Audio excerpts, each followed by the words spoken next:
Hello everyone, mostly Miss Bates. This is Emily Ruddy and Katie Will, and we are here to discuss with you today coral reefs, specifically the Great Barrier Reef and biodiversity. And the threats that are facing the Great Barrier Reef today. So, just a little bit of background on coral reefs. So, coral reefs are believed to have the highest biodiversity of any ecosystem on the planet, even more than a tropical rainforest.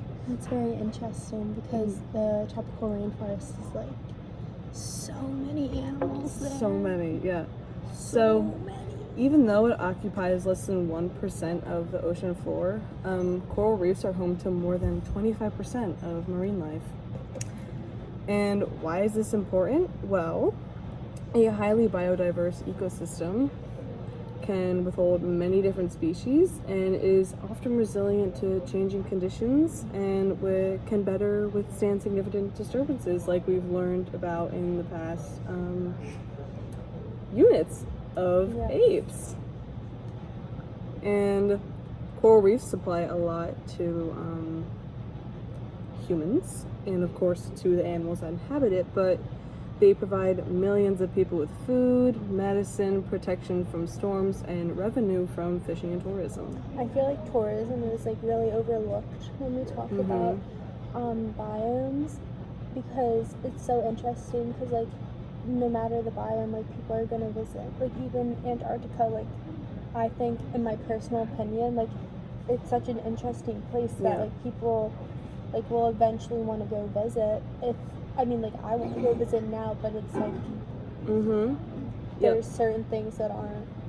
Yeah. So like transitioning kind of off of that, the Great Barrier Reef is one of the places that I would love to visit one day, just because I want to like swim with sea turtles and stuff. So is that on your top 10 things to do before you die? Well, technically I've already done it. But I want to do it there in the Galapagos. Oh, the Galapagos? The Galapagos, yes. Did you meet Darwin? I have a photo with a statue of Darwin. It's close enough. Okay, so some Great Barrier Reef facts for you. So it's the world's largest coral reef system, composed of over 29,000 individual reefs spanning approximately 134 miles squared, and it is off the east coast of Queensland, Australia. That is very.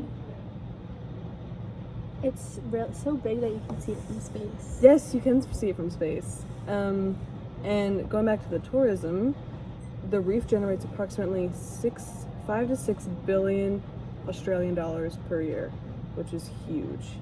Sidetrack real quick. Yeah. When you're snorkeling, like, this is very, like, not unimportant to the topic, but, like, my biggest fear is, like, I'm going snorkeling and, like, my tube, like, I go too far deep. And then you breathe in the water. And I breathe in water, but, like, I can't come back from it, like, and that's how I go.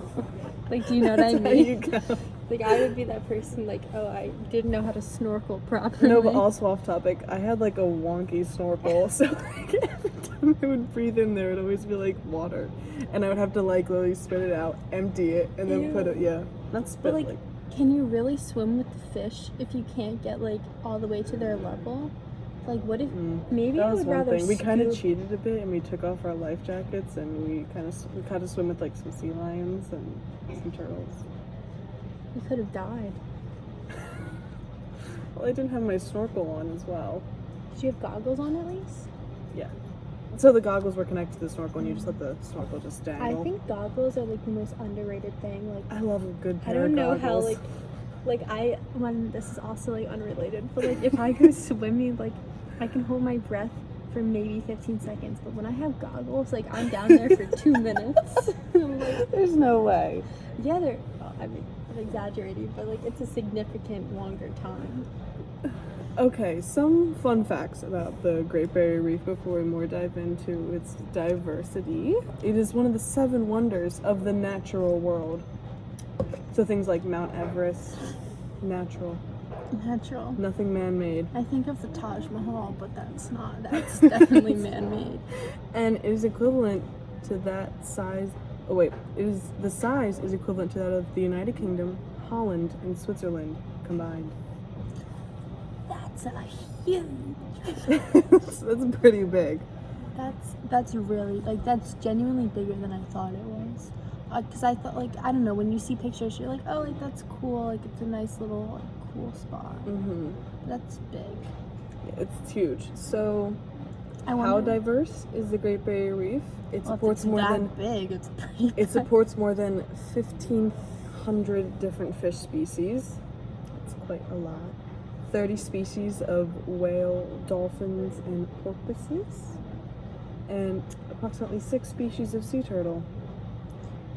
So, do you think that whales are as important to the ecosystem there than as they are everywhere else? Because the coral reef also has a lot of like resources in its own, like just the reef itself. Do you think like the eating of whales when they die is as important in the coral reef, the Great Barrier Reef, as it is everywhere else in the ocean? Probably. You know, in different places, they fill different niches and they have different functions. Niches. They fill different niches. So I think they're probably niches. Okay. So I feel like they're probably just as important. Yeah, I would agree. So obviously there's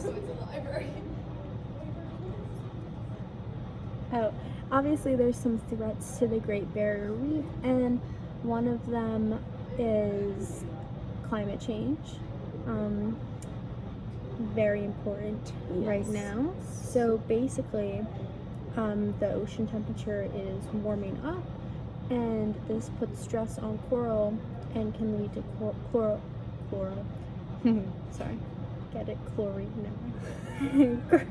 Lead to coral bleaching, which is basically when corals are stressed by changes in conditions such as temperature, light, or nutrients. They expel the symbiotic algae living in their tissue, causing them to turn completely white, which I would imagine is like really pretty. Like, not like that it's good whatsoever, but like I would imagine that it's pretty. I would think that it's probably less pretty than what the natural Great Barrier Reef would look like, all the vibrant colors of the coral. Yeah, no, I'd agree, but like white and vibrant colors like go well like in my head together, but like either way, it's not good. Right. So the Great Barrier Reef has experienced 2 mass coral bleachings in 1998 and 2002, and the bleaching was more severe in 2002 when aerial surveys showed that over 15% of reefs experienced some coral bleaching. But those stats are kind of old. But since 2016, approximately half of the Great Barrier Reef has died to coral bleaching. So it's obviously posing a very large threat to the Great Barrier Reef, and it's deteriorating faster and faster than it was before. So, which is like bad because like that's habitats that are being destroyed. Yeah, exactly. So, which leads to a lessening of biodiversity. Yes, ma'am. Ding, ding, ding. So, how do we stop the Great Barrier Reef from dying? So, we need to obviously take drastic action to reverse global warming, because that is the main cause of what is causing this coral bleaching, is the warming of the waters. And so, how can we do that? Greta style. What? Greta Thunberg. Greta Thunberg time, yeah. Yes. So, I love her. Yeah, she's great. Side moment. She just recently met like Prince Charles, and like it's literally the cutest picture, which is like weird, but like it's so cute. I'll add a a photo. Okay.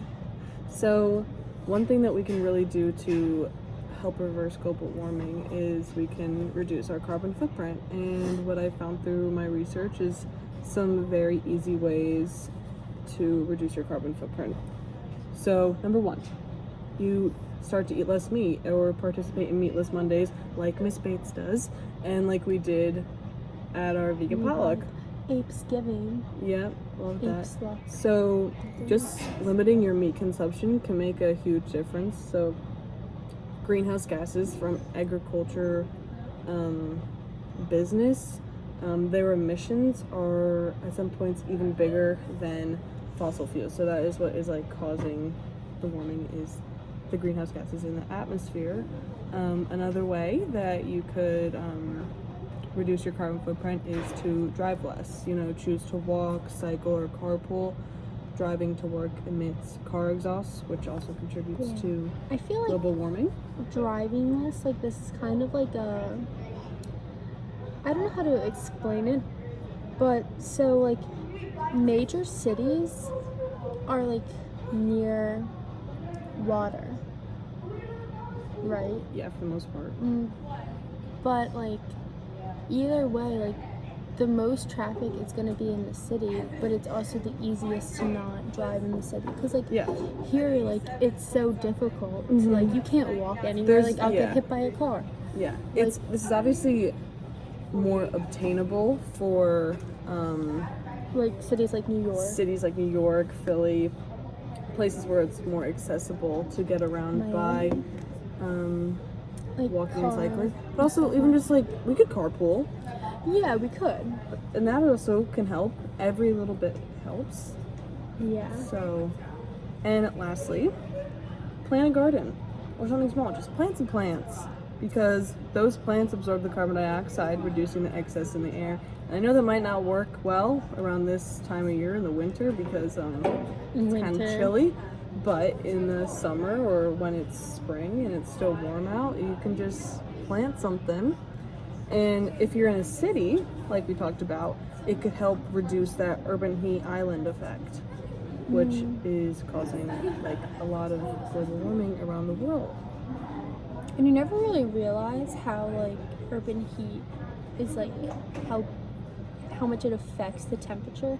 It's like, take New York for example. Like the reason that in the summer it's so hot in New York is because there's like no wind, like it's blocked. Yeah. But at the same time, like it's not as hot in a way too, because all those high rises are kind of blocking the sunlight. Which is interesting. Yeah. All right. Very interesting topic. Very interesting topic. What do you think you're gonna do to help stop? I actually really like Meatless Mondays. Yeah. I will say I'm a big fan of meat. Like I like eating it. Like which is like sad, because like not like sad because like parts of me are like, I wish I didn't like it. Yeah.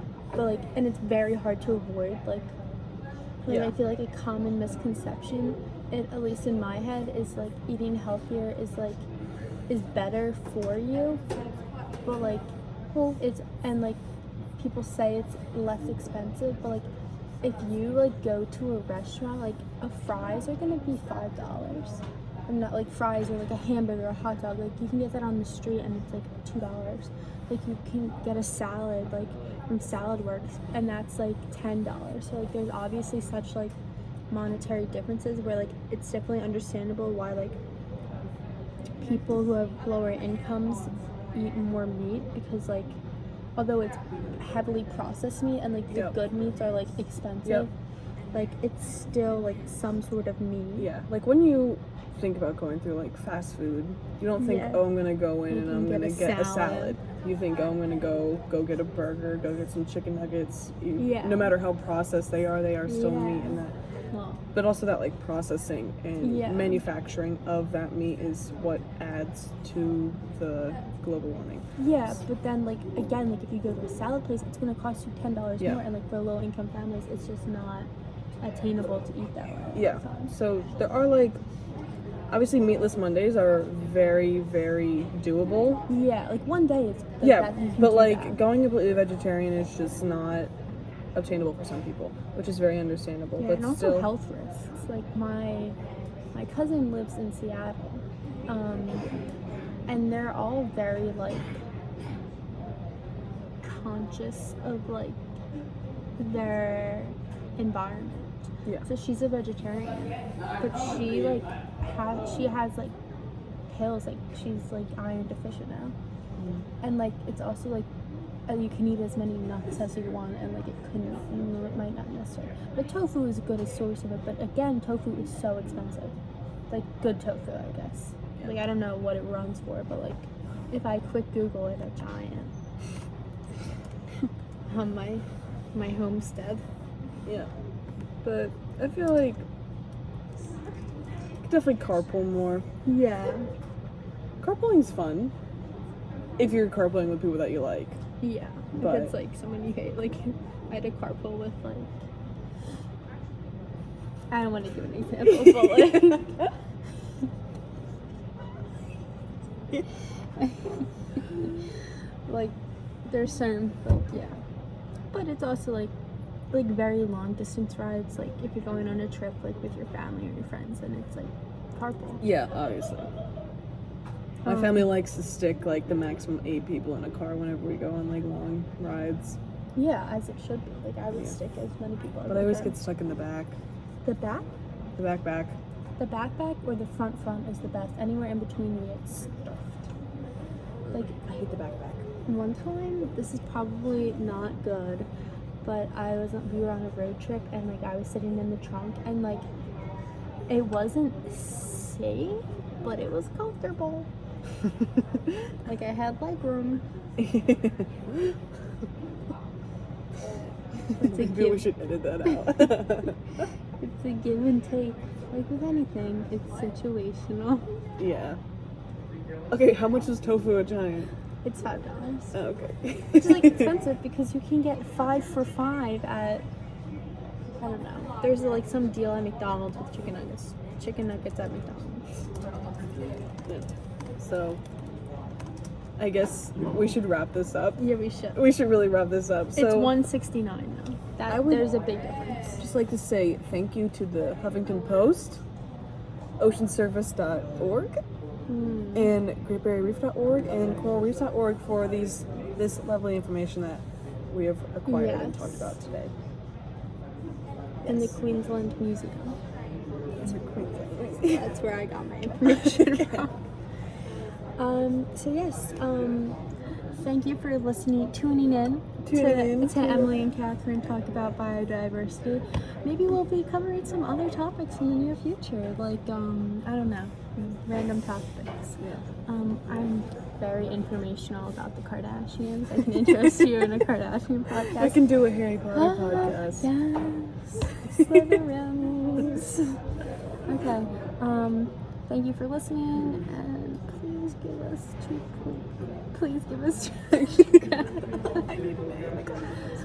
I just need to pass.